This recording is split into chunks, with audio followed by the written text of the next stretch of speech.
My grandmother, Anna Mills, was born on a little island, Nagi, in the midst of the Torres Strait.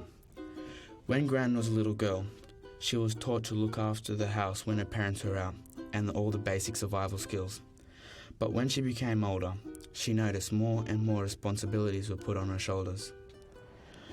She was taught about the ocean, the tides and the currents, how to navigate from the stars, and the differences between good bush foods and bad.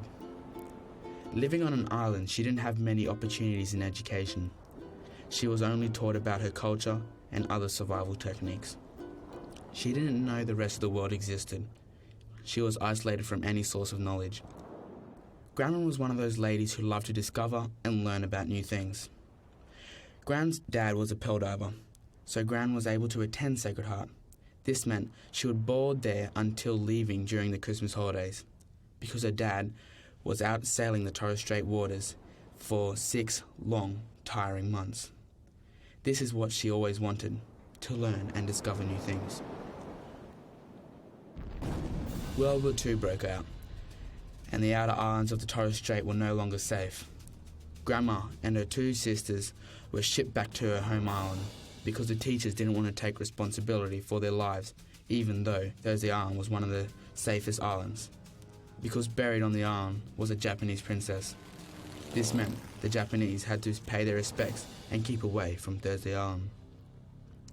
Once the war had passed and all was over, the Torres Strait recovered rapidly, and Gran and her 2 sisters decided to get together and start something new.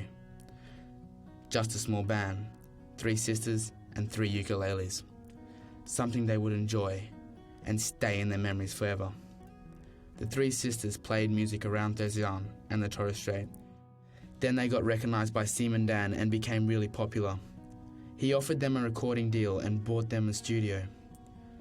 They weren't too sure about the offer, but took the risk. They called themselves the Mill Sisters.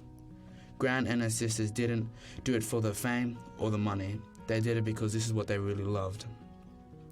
When Gran was with her twin sister, talking about the days they travelled around the world playing music, it brings tears to their eyes, just how well they spent their lives.